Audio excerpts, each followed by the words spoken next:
충만하시고 또 행복한 삶이 되시기를 축원합니다. 제가 어떤 그 가정에 그 목사님 이야기가 생각이 나는데요. 그 목사님 이야기를 좀 소개해 드리려고 합니다. 이 목사님께서는 굉장히 그 가정에서 좀 엄격한 아버지이셨습니다. 그래서 어떤 청교도적인 그런 신앙 훈련을 시키신다 하는 정도로 가정에서 이제 신앙 훈련도 시키시는데 뿌리는 대로 거두게 하시는 하나님의 법칙도 있기 때문에, 그래서 아이들에게도 이제 교육을 시킬 때 뭔가 아이들이 필요한 게 있잖아요. 그래서 아빠 나 이런 거 갖고 싶어요 이렇게 원하는 게 있을 때는 그냥 주지 않았답니다. 그래서 무슨 구두 닦기를 한다든가 신발 정리를 한다든가 이런 걸 이제 하고 나면 그러면 이제 그 원하는 걸 줬다라는 거죠. 어디 좋은 데 데려갈 때도 그냥 데려가지 않고 방 청소하면 데려간다 이렇게 해서 방 청소도 하게 하고, 이렇게 하면서 이제 이 자녀가 어찌됐든 잘 되길 바라는 마음으로 이제 부모가 이제 훈련을 한 거죠. 그런데 어느 날 함께 이제 가정 예배를 드리려고 앉아서 말씀을 보는데 그 말씀이 어떤 말씀이었냐면 에베소서 2장의 말씀이었습니다. 그 말씀이 너희가 구원을 받은 것은 은혜로 된 거라는 거죠. 그래서 이 은혜는 바로 하나님의 선물이다. 그래서 이제 이 아이에게 은혜라는 게 뭐냐, 그것은 아무런 조건 없이 하나님께서 우리에게 주셨던 거고 그것은 바로 하나님이 우리에게 주신 선물이다 이러면서 이제 설명을 그 아빠 목사님이 이제 설명을 한 거죠. 그랬는데 이 아이가 아무리 설명을 해도 못 알아듣더라는 거죠. 아무리 이야기를 해도 못 알아들어요. 그래서 이 목사님이 그 가정 예배를 통해서 본인이 충격을 받았어요. 왜냐하면 그거를 이해하지 못하는 그 아들을 보면서 자신의 삶이 좀 반성이 된 겁니다. 왜 그랬겠습니까? 왜냐하면 지금까지 가만히 자기가 생각해 보니까 그 아들에 대해서 그저 여러 가지 신앙의 교육을 시킨다라고 훈련을 시킨다라고 하면서 방 청소하면 뭐 주고 또 신발 정리하면 뭐 주고 이렇게 하면서 이렇게 해놨더니 뭔가 조건을 다 이루어야만 뭔가 이 결과가 있는 것으로만 했더니 이게 지금 이 선물이라는 것 자체, 은혜라는 것 자체를 아이가 이해하지 못하는 그런 상황에 있었다라는 거죠. 그래서 이 목사님이 그 아이가 평상시 실은 갖고 싶어 했던 킥보드가 있는데 그 킥보드를 사줬다는 거예요. 그러니까 갑자기 아빠가 돌아왔는데 킥보드를 사주니까 이 아들이 너무 행복해한 거예요. 너무 막 좋아하는 거예요. 근데 그 좋아하는 것도 잠시고요. 이 아이가 갑자기 심각한 얼굴로 아빠 방에 찾아왔다는 거예요. 그래서 그 아빠에게 뭐라고 이야기를 하냐면, 근데 아빠 이거 왜 사주신 거예요? 이렇게 이제 질문을 했다는 거죠. 그래서 이 아빠가 그래서 이제 이 불안해하는 이 아이한테 이렇게 대답을 했답니다. 그냥 사준 거야, 그냥. 근데 말해놓고 보니까 한 번도 자기 그 자녀하고 대화하면서 그냥이라는 단어를 써봤던 기억이 없어요. 그냥이라는 단어가 너무 좋은 건데 그냥이라는 단어를 아들한테 한 번도 못 썼다는 게 너무 또 이게 마음이 속상한 거예요. 그래서 그냥이라는 그 단어를 처음 쓰면서 야, 이런 단어를 이제 좀 많이 써야 되겠구나 이제 생각을 했겠죠. 그랬는데 결국은 이 아들이 또 가만히 놀다가 또 이게 납득을 못하고 또 찾아와서 하는 이야기가, 근데 아빠 솔직히 말해보세요. 이거 왜 사주신 거예요? 이러면서 또 이제 질문을 한 거예요. 그래서 이 아빠가 뭐라고 했냐면 그거 사랑하니까 사줬다 이렇게 이제 이야기를 했다는 거죠. 근데요, 사랑하니까 사줬다 그러고 말은 했는데 이 아빠가 몸에 닭살이 돋았어요. 왜냐하면 그 전에 이 목사님이 실은 사랑한다는 말을 그렇게 이게 엄격하게만 교육을 시키다 보니까 그런 말을 실은 해봤던 기억이 또 없는 거예요. 그런데 이 안 해보던 말을 이렇게 하니까 이 목사님이 또 약간 멋졌고 좀 쑥스럽고 이런 마음이 들었다라는 거죠. 야, 그래서 내가 참 형편없는 아빠구나. 사랑한다는 말을 이렇게 못했으니 이러면서 이제 이분이 생각을 하고 깨달았다라는 거죠. 그래서 앞으로 이런 표현을 더 자주 해야 되겠구나, 인색하면 안 되겠구나 이런 생각했는데 그 아이가요 이제 한참을 놀다가 또 왔대요. 그래서 뭐라고 하냐면, 근데 아빠 진짜 왜 사준 거예요? 그러면서 또 물어본 거예요. 그때 이 아빠가 이렇게 이야기했다는 거예요. 그거 내 아들이니까.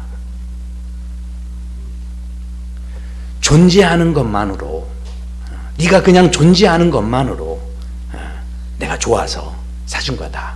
그러니까 이제 이 말을 하고서 이제 이게 지나갔지만, 그러나 이 목사님 마음에는 이게 큰 충격이 됐어요. 그동안 하나님의 사랑에 대해서, 하나님의 그 어떤 무조건적인 사랑에 대해서 설교도 많이 하고 했지만, 그러나 진짜 하나님의 사랑, 그 의미가 무엇인지를 다시 한번 곱씹고 생각하게 됐다는 거죠. 진짜 하나님의 사랑은 그냥 하나님의 진짜 사랑은 조건이 없어요. 무조건적으로. 그러니까 이게 바로 하나님의 사랑이다. 그것을 이 자녀와 대화를 통해서 다시 한번 생각하게 되고, 우리에게 이런 사랑을 선물로 주셨다는 게 너무 이제 감사했는데, 자, 그렇다고 한다면, 이걸 선물로 받았다면 이제 뭐 해야 되겠습니까? 이것 가지고 기뻐하고 즐거워할 수 있어야 되잖아요. 우리가 정말 여기에 대해서 너무 행복해할 수 있어야 한다는 거죠. 그런데 의외로 우리 많은 사람들이 여기에 대해서 즐거워하지 못하고 기뻐하지 못한다는 거죠. 자, 왜 그럴까요? 자, 그것은요, 이게 에덴 동산에서 선악과 사건이 있었을 때 마귀가 장난했던 그때부터 시작된 거예요. 자, 그래서 창세기 3장에 보면 이 뱀이, 악한 영이, 이제 이 마귀가 뭐라고 하냐면, 이 아담과 하와에게 실은 그런 이야기를 하는 거죠. 하나님이 참으로 너희에게 동산 모든 나무의 열매를 먹지 말라 하더냐. 그러니까 이 태초부터 하나님을 의심하게 한 거죠. 그리고 에덴 동산의 모든 것을 다 누릴 수 있게 하셨는데, 그 누리는 것을 누리면서 우리 마음 한켠에는 뭐가 생기게 한 거죠? 야, 이건 내가 다 누려도 되나? 너무 염치 없는 것 같은데? 이런 마음, 죄송한 마음이 실은 우리 안에 생겨버리게 한 거죠. 그러니까 우리가 에덴 동산의 모든 것을 하나님은 조건 없이 우리에게 다 누리게 하셨는데, 그런데 마귀가 이렇게 한마디 하니까 마음속에는 뭐가 또 생긴 거죠? 야, 이거 다 누리고 나서 뭔가 다시 갚아드려야 되는데, 이런 마음이 생겨버리는 거예요. 그렇다 보니까 실은 우리가 인생을 살아갈 때 모든 관계 속에서 염치 없는 마음, 어떻게든 내가 갚아야 되겠다는 마음, 그런 마음 안 갖는 사람이 어디 있어요? 우리가 살면서 다 그런 마음 지금 갖고 살아간다는 거죠. 그리고 누군가가 나에게 조건 없이 사랑한다고 하면 마음속으로는 어떻습니까? 왜 저러지? 도대체 뭐 때문에 그럴까? 뭔가 이유가 있을 거야.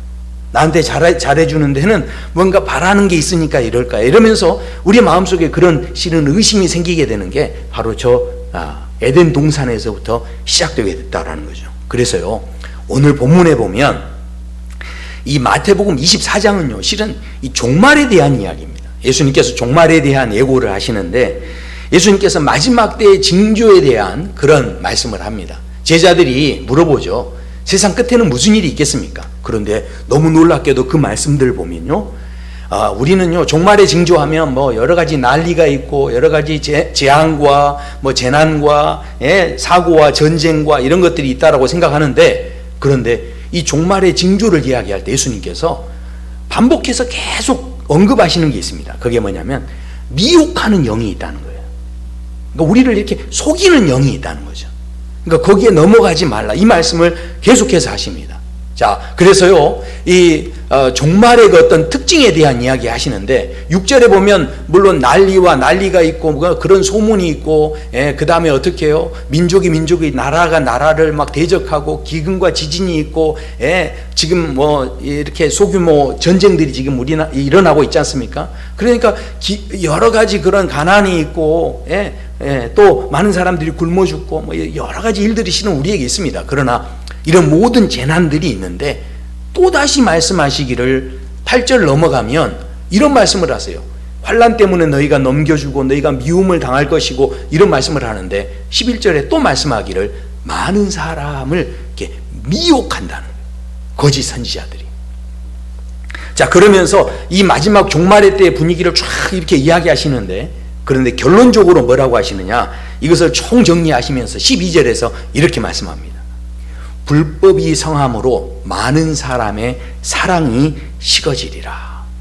그러니까 마지막 때가 되면요, 그러면 마귀가, 악한 세력들이 우리를 넘어뜨리고 우리를 자빠지게 하고 그렇게 하는데, 질병을 가지고 물질을 가지고 여러 가지 재난을 가지고 우리를 넘어뜨리는 것이 아니고요, 실은 마지막 때가 되면 될수록 마귀가 진짜로 우리를 넘어뜨리게 하는 가장 강력한 것은 바로 우리의 마음이 식어지게 한다는 거예요.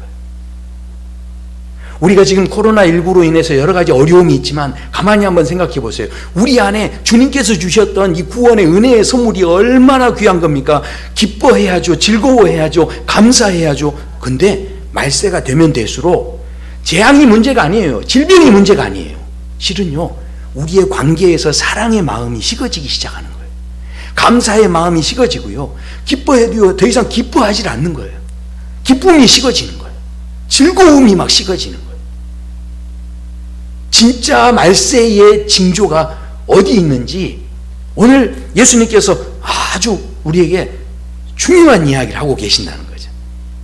저는요, 저와 성도 여러분의 삶에 우리 각자의 실은 종말은, 이 지구의 종말이 오기 전에 각자의 종말은 다 시간이 다 다를 수 있어요. 그러나 하나님 앞에 가는 그날까지 우리 안에 있는 사랑이 식지 않기 원하고요, 기쁨이 식어지지 않기를 소원합니다. 그렇다면 우리가 이 사랑이 더 이상 멈추거나 식어지지 않으려면 무엇을 해야 할까? 그래서 그 뒤에 말씀하기를 바로 끝까지 견디는 마음이 필요하다는, 자 13절의 말씀 같이 한번 읽어보겠습니다. 그러나 끝까지 견디는 자는 구원을 얻으리라. 아멘. 저는 이제 잘 보지는 않았지만 우리 성도님들 이야기 들으니까 얼마 전에 드라마 하나를 보셨는데 이제 그게 끝나가지고 얼마나 섭섭해 하시는지 몰라요. 뭐 신사와 아가씨인가, 그래서 그 나이 차이를 극복하고 둘이 또 결혼해가지고 제가 그래서 찾아봤어요. 그때 비하인드 또 엔딩 스토리가 있더라고요. 이제 쌍둥이를 임신해가지고, 그래서 밤에 일어나서 새벽에 호빵 먹고 싶다고 그래서 남편이 또 호빵 사러 막 뛰어가고, 뭐 이렇게 하는 이제 그런 이제 아주 결혼해서 행복하게 사는 그런 모습들이 이제 마지막에 그려지는데, 그런데 한번 생각해 보세요. 실은 예전의 드라마들은요, 여러 가지 서로 뭐 우여곡절 끝에 서로 사랑하고 서로 만나서 또 잠깐 이렇게 어려움이 있었다가 그 어려움을 극복하고, 어찌됐든 그런 상황 속에서 결혼하게 되면 그 드라마는 끝나는 거예요. 그런데 요즘 드라마는 이혼부터 해놓고 시작하더라고요. 그러니까 이게 지금 생각해 보세요. 예전에는 그 세상의 모든 그 흐름이 그런 식이 아니었어요. 어떻게든 어려움이 있어도 끝까지 이렇게 버텨내는 마음, 끝까지 지켜내는 마음, 이런 게 있었죠. 저는요, 이 끝까지 변하지 않고 이 부부가 백년해로 하고 그렇게 사는 게 저는 절대로 고리타분한 삶이라고 생각하지 않습니다. 그런데 지금 점점 세상은요, 이게 어떻게 돼요? 드라마가 이미 이혼부터 하고 시작하는 거예요. 그러면서 다시 깨졌다가 다시 붙였다가, 다시 또 깨졌다가, 그러면 또 저 사람하고 붙었다가, 뭐 이렇게. 와, 이게 그렇게 되는. 자, 근데 제가 지금 말씀드리는 것은 뭐 이혼이 나쁘다, 어쩔 수 없으면 사람이 너무 힘들면 실은 그럴 수도 있는 거죠. 근데 지금 이혼이 좋다 나쁘다 그걸 이야기하는 게 아니에요. 그런데 한번 잘 생각해 보세요. 내가 이쪽 사랑이 식으면요, 그러면 내가 저쪽 사랑을 하면 된다라는 식으로 생각하기 시작하면 내 마음에서 뭐가 일어나겠습니까? 내가 저 사람을 향한 마음을 한 번 접기 시작하면, 한 번이 쉽죠. 두 번째 접는 건 더 쉬워요. 그러니까 그런 흐름을 타기 시작하면, 그러면 내가 실은 마음을 끝까지 이렇게 뭔가 지키고 간다는 것 자체가 그 문제만이 아니라 내 생활의 전반에 그게 다 영향을 준다는 거죠. 그러니까 뭔가 우리가 이렇게 견뎌 나간다는 것이요, 뭔가 참 그 주변의 상황 때문에 어쩔 수 없이 내가 이거를 내가 포기하고 타협하기 시작하면, 이게 한번 무너지면 이게 다 모든 영향을 이 삶의 자리에서 받게 된다라는 거죠. 저희 주일학교에 우리 교사를 하는 우리 임 권사님이 계시는데, 주일학교에 이제 아이들하고 이렇게 이야기하다가 이제 초등학교 생활을 한 지 얼마 안 된 유한이에게 그 질문을 했대요. 뭐라고 질문했냐면, 너 친구들 많이 사귀었냐? 그러면서 이제 질문을 한 거예요. 그랬더니 그 유한이가 뭐라고 했냐면, 친구를 많이 못 사귀었다는 거예요.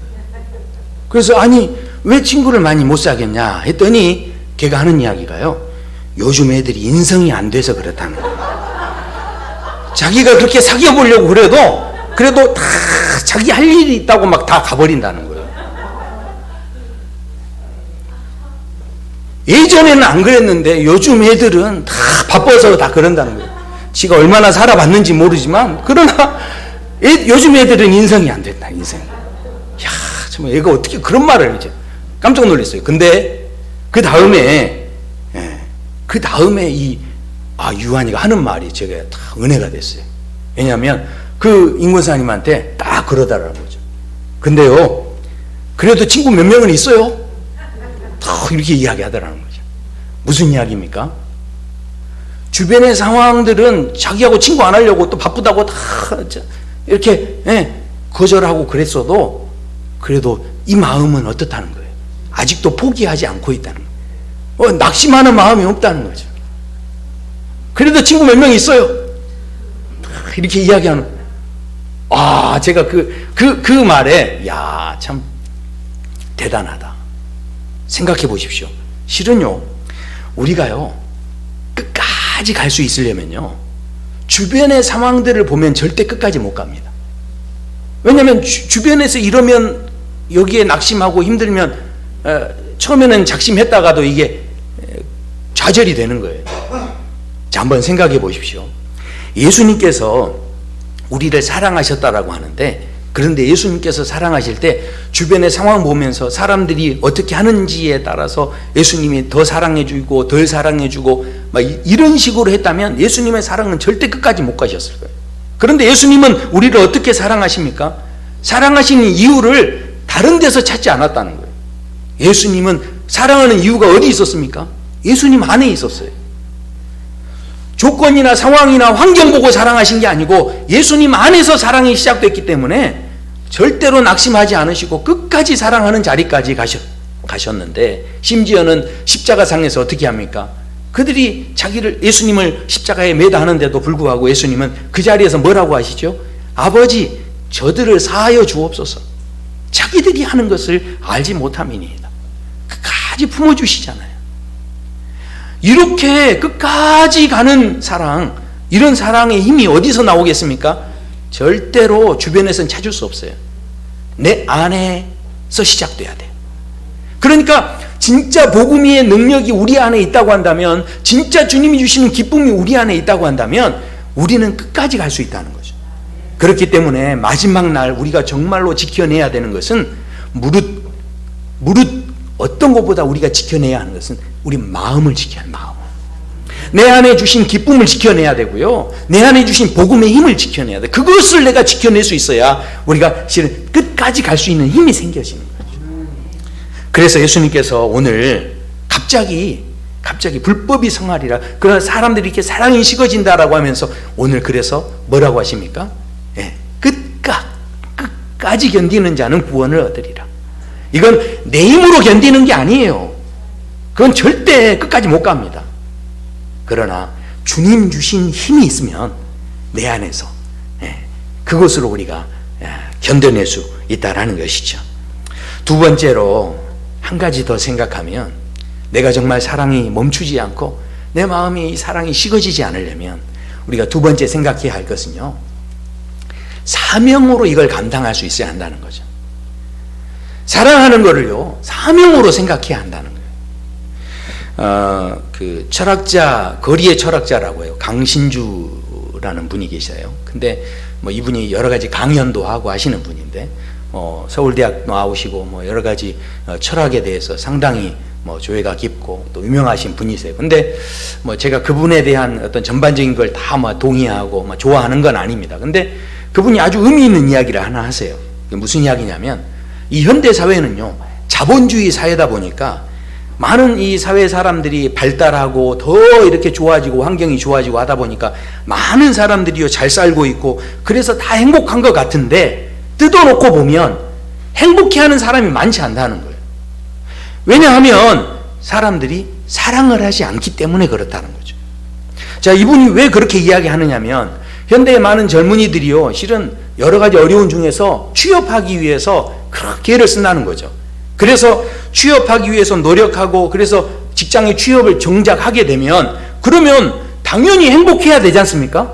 그런데 아이러니하게도 취업을 하고 나면요 그때부터 행복하지 않대요. 왜 행복하지 않냐고 물어보면 일하기가 싫다는 거예요. 그러니까 분명히 행복하기 위해서 취업을 했는데 취업 정작 하고 나면 안 행복하다는 거예요. 왜냐하면 일이 너무 많다는 거죠. 자, 한번 생각해 보십시오. 과거의 농경사회에서는요 이 농사 짓는 분들이 가족들하고 함께 지내는 시간이 많았습니다. 왜냐하면 농사 짓는 분들이 벼를 심었어요. 벼를 뭐 날마다 심습니까? 아니죠. 벼는 한 번 심어 놓으면 이제 그게 추수 때까지 기다려야 되잖아요.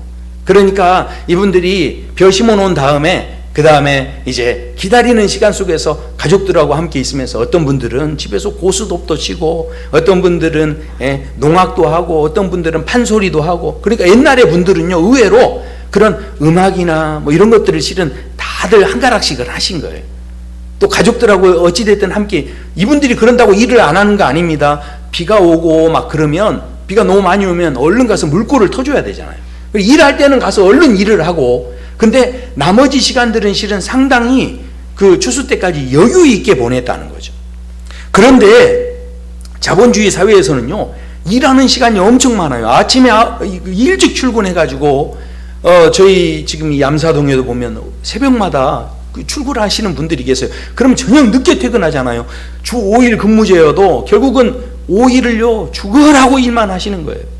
그러면 어떻게 되겠습니까? 그렇게 일을 하면 또 이제 주말에 쉰다라고 하는데 그때 쉬는데 너무 일이 많으니까 그렇게 한 다음에 제가 쉬어지겠습니까? 피곤하니까 그냥 집에 가서 잠을 자는 거예요. 그러니까 한번 생각해 보십시오. 왜 잠을 잡니까? 월요일 날 또 일하러 가야 되니까.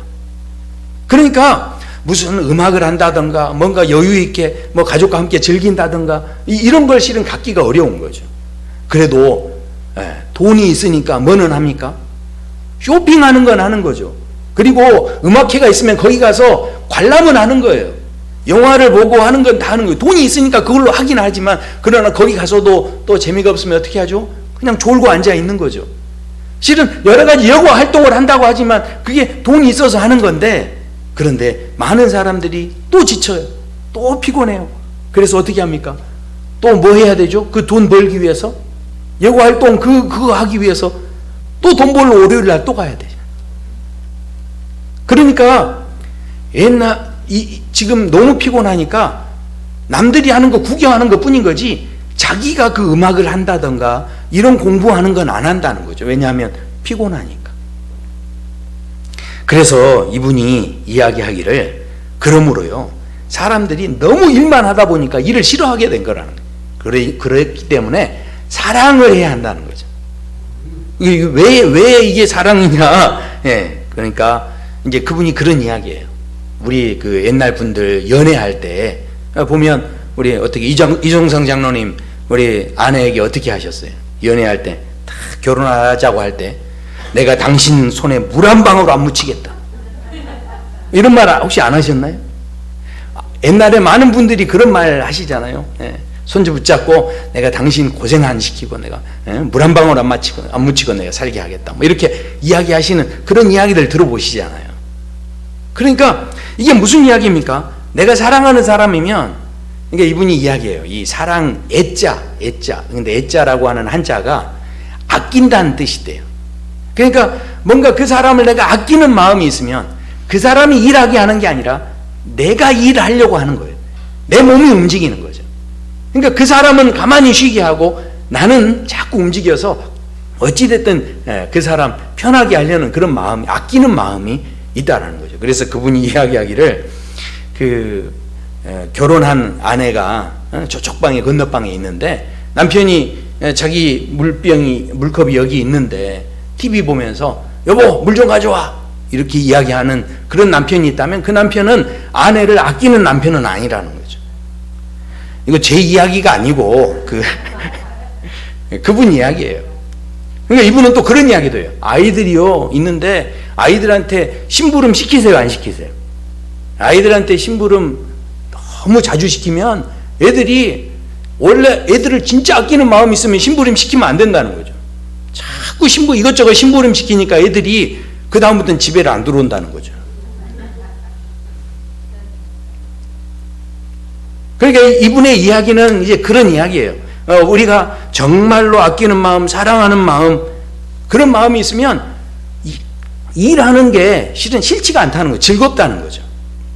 이제 그런 논리로 이야기하시는 거예요. 자, 그런데 뭐 이분 이야기에 실은 제가 100% 다 동의하는 건 아니에요. 왜냐하면 우리 제가 교회에 있으면 뭐 대부분 권사님들이 만나서 하는 이야기가 뭔지 아십니까? 집에서 반찬 해 먹을 때 생선 대가리만 먹지 말라는 거예요. 내가 어떻게든 자녀들 먹이기 위해서 이렇게 애를 쓰다가 보면 이 생선 이 머리를 그렇게 먹게 되면 그러면 나중에 어떻게 된다는 거예요? 늙어서 애들이 나중에 커서도 우리 엄마는 생선 대가리를 좋아해. 이렇게 생각을 한다는 거죠. 그러니까 어떻게 합니까? 일을 안 시키는 게 아니라 자녀들이 더 잘 성장하도록 하기 위해서는 어느 정도 일을 시켜주는 것도 필요하잖아요. 교육상. 그렇지 않습니까? 그러니까 물론 이 철학자의 이야기는 일부분 어느 부분에서는 맞는 것이 있지만 이게 전체 다를 실은 다 맞다라고 보기는 실은 좀 어려울 수 있는 거죠. 자, 그런데요, 놀랍게도 우리 주님은 이 사랑을 어떻게 이야기하시는가? 우리 주님은요, 한 사람만 죽자 사자 일하는 것으로 이야기하지 않으세요. 사랑하는 것에 대해서 뭐라고 말씀하냐면 이렇게 말씀하세요. 자, 우리 말씀을 요한복음 13장 34절 같이 한번 읽어보실까요? 새 계명을 너희에게 주노니 서로 사랑하라. 내가 너희를 사랑한 것 같이 너희도 서로 사랑하라. 아멘. 그러니까 우리 주님은요, 사랑을요 절대로 혼자 사랑하지 말라는 거예요. 서로 사랑하기 원하신다는 거죠. 그러니까 예수님께서는 세족식을 할 때도 발을 씻길 때 서로 발을 씻기라고 말씀하세요. 자, 우리가 서로 사랑하려면 어떻게 해야 될까요? 반드시요 공동체 속으로 들어가야 됩니다. 관계 속으로 들어가야 돼요. 나 혼자는 절대 사랑이 안 돼요. 우리가 진짜 이 말씀대로 사랑하려면요, 이 관계를 맺어야 돼요. 그 관계 속에서가 이 서로 사랑이 가능한 거죠. 그런데 놀랍게도 마귀는 계속해서 그래서 이 사명을 이루지 못하도록 하기 위해서 관계를 깨는 역할을 하죠. 마귀는 계속해서 우리의 관계 속에서 서운하게 만들고 섭섭하게 만들고 내가 다시는 보라 이렇게 보나 보자 이렇게 만드는 거예요. 이 관계를 깨는 거예요. 그래서 예수님께서 실은 이 십자가 지실 때도 결국은요, 예수님께서 팔려가셨는데 예수님 미워했던 그 당시에 사람들이 예수님을 팔았다고 한다면 예수님도 그냥 그런가 보다 했을 거예요. 그런데 마귀는 꼭 예수님을 팔아 넘기는 사람을 어디서 찾습니까? 예수님의 측근에 있었던 제자에게서 찾는 거예요. 그리고 예수님을 어떻게 해요? 가장 수제자였다라고 하는 그 베드로가 예수님을 배반하게 만들어버린 거예요. 자, 무슨 이야기입니까? 예수님께서 그 사랑의 사명을 감당하지 못하도록 마귀가 어디를 틈탔다는 거죠? 관계를 깨는 쪽으로 틈탔다는 거죠. 그런데 놀랍게도 예수님께서 그 마귀의 모든 그런 계략이 있지만 그 관계 속에서 결국은 어떻게 하셨다는 겁니까? 요한복음 13장에 보면요, 이 말씀 이렇게 하시죠. 유월절 전에 예수께서 자기가 세상을 떠나 아버지께로 돌아가실 때가 이른 줄 아시고 세상에 있는 자기 사람들을 사랑하시되 어떻게 해요? 끝까지 사랑하시네. 끝까지 사랑하시네. 오늘 우리가 읽었던 본문의 말씀을 보면 마지막 때의 종말에 대한 이야기를 합니다. 자, 그런데 여기 보면요, 끝까지 사랑하는데 아버지께로 돌아가실 때가 이른 줄 아시고 끝까지 사랑하셨대요. 이게 무슨 이야기입니까? 그때만 사랑하신 게 아니에요.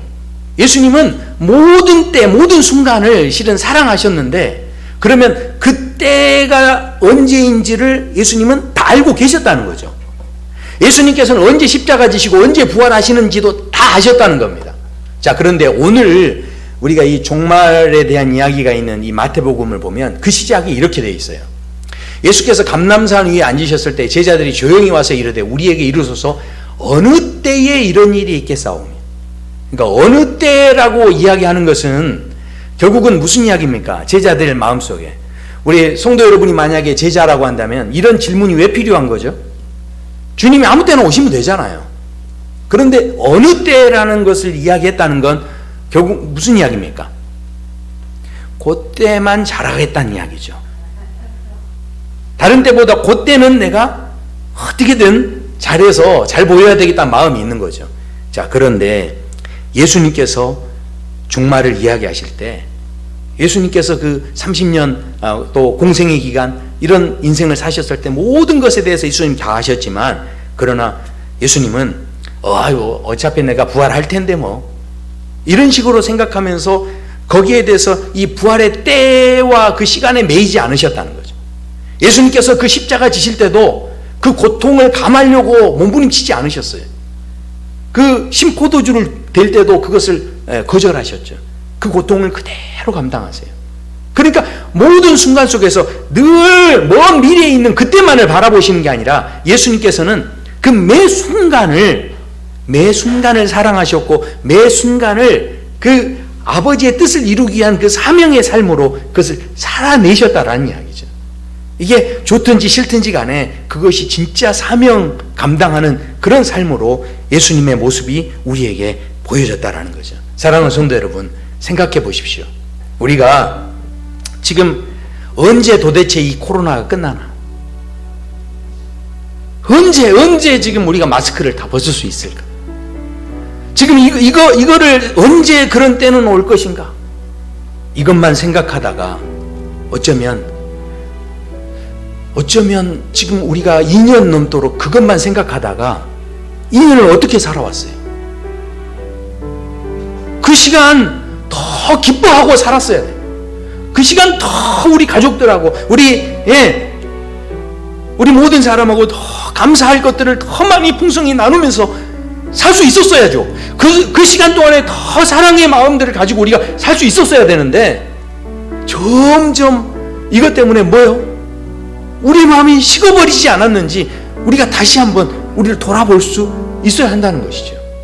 자, 한번 생각해 보십시오. 오늘 이 종말의 때를 이야기하지만 종말이면 모든 게 끝나는 것 같죠? 그런데 오늘 이 말씀이 시작되는 진짜 시작을 보시면 이렇게 되어 있어요. 예수님께서 성전에서 나와서 가실 때 제자들이 성전 건물들을 가리켜 보이려고 나오니 대답하여 이르시되 너희가 이 모든 것을 보지 못하였느냐? 내가 진실로 너희에게 이르노니 돌 하나도 돌 위에 남지 않고 다 무너뜨려지리라. 그러니까 지금 제자들이 예수님이 저번에 성전이 무너진다고 했으니까 저 성전이 지금 무너지는 겁니까? 이렇게 지금 가르치는 거예요. 그랬더니 예수님 하신 이야기가 돌 하나도 돌 위에 남지 않고 다 무너뜨려진다는 거죠. 자, 그러면서 종말을 이야기하시는데 그러면서 사랑을 이야기하시고 뭡니까? 사랑이 식어지면 안 된다. 끝까지 견뎌내야 된다. 이 말씀을 하시는 것은 무슨 이야기입니까? 예수님의 목적은요, 심판이 목적이 아니라는 거죠. 무너뜨리는 게 목적이 아니라는 거죠. 예수님께서는 무너뜨리는 게 끝이 아니고 무너뜨리시는 이유는 다시 세우기 위해서, 전혀 우리가 상상하지 못하는 것으로 다시 세우기 위해서 무너뜨리는 거지 종말이 절대로 끝이 아니라는 거죠. 자, 그렇다고 한다면 사랑하는 성도 여러분, 생각해 보십시오. 우리가 실은 코로나19 때문에 우리의 삶에 무너진 것만 생각하면 너무 힘들죠. 그동안 우리가 쌓아왔던 우리의 관계 속에서 그동안 우리가 유지해왔던 모든 것들이 무너진 게 얼마나 많습니까? 중단된 게 얼마나 많습니까? 손해본 게 얼마나 많습니까? 그러나 그 모든 것, 우리가 질병으로, 자연재해로, 전쟁으로 뭐 이런 것들로 잃어버리는 것이 진짜 손해가 아니에요. 진짜 손해는 뭐냐면 그것 때문에 내 마음이 식어져 버린 거예요. 사랑하는 마음이 식어져 버리고 기뻐하는 마음이 식어져 버리고 감사하는 마음이 식어져 버린 게 실은 이게 더 큰 문제였다라는 것이죠. 저는요, 오늘 말씀을 통해서 예수님께서 다시 한번 우리에게 도전하시는 거예요. 절대로 우리 인생을 세워갈 때 우리가 조건과 환경 보면서 우리 힘으로 절대 못 세워요. 우리를 끝까지 갈 수 있게 하는 힘은 누가 주시는 거냐면 주님이 주시는 거죠. 우리 사랑누리 교회가 여기까지 왔습니다. 너무 감사하죠. 그러나 이후에 사랑누리 교회는요, 우리 힘으로 세워가는 교회가 아니에요. 진짜로 성령이 우리에게 주시는 힘이 더 가득해야 되고요, 성령이 주시는 기쁨이 가득해야 되고요, 우리가 그 기쁨을 찾아내야 돼요. 그 기쁨을 누릴 수 있어야 되고, 거기에 대해서 더 감사할 수 있어야 하고요, 그 감사가 기초가 돼서 우리 교회가 이제 세워져 가는 거죠. 생각해 보십시오. 우리가 그동안 노력해서 이 교회가 세워진 그런 것이 있었다고 한다면, 이 시간에 우리 주님은 지금 그것을 다 무너뜨리기 원하시는 거예요. 다시 한번 우리를 끝까지 버티게 해줄 수 있는 진짜 힘이 무엇인지를 오늘 말씀하고 계십니다. 그 기쁨이, 그 사랑이 우리 가정들 안에 다 있기를 소원해요. 더 풍성해지기 원합니다. 그 잃어버린 것을 다 다시 찾아낼 수 있기를 소원합니다. 그리고 그러려면요, 결국은 이 사랑을요, 누구만 혼자 죽자 사자 사랑하는 게 아니에요. 누구만 혼자 막 일하는 게 아니에요. 서로 실은 손잡아주고 서로 일해주고, 이제 다시 한번요, 우리가 이것을 사명으로 생각하고, 실은 이 교회가 세워지려고 해도요, 누구만 와서 이렇게 봉사하고 청소하는 게 아니죠. 함께 실은 사랑하는 마음으로 이걸 사명으로 생각하고 함께 와서 우리가 움직이기 시작할 때 그 안에 우리가 생각지 못한 그 기쁨들이 쏟아져 나올 수 있는 거죠. 그것으로 우리 교회는 세워지는 줄로 믿습니다. 우리 가정마다 남편만이 아니죠, 아내만이 아니죠, 자녀만이 아닙니다. 실은 누구만 고생하러 나가는 게 아니에요. 비록 돈을 벌러 나갈지라도 함께 손잡아주고, 함께 위로해주고, 함께 은혜를 나누고, 그렇게 서로 사랑하는, 서로 발을 씻겨주는 그런 진정한 회복이 우리 안에 있기를 소원합니다. 그럴 때 우리는 끝까지 갈 수 있게 되는 줄로 믿습니다. 우리 마음이 식어지지 않도록 우리 다시 한번 이 시간에 찬양하시고 우리 기도하시겠습니다.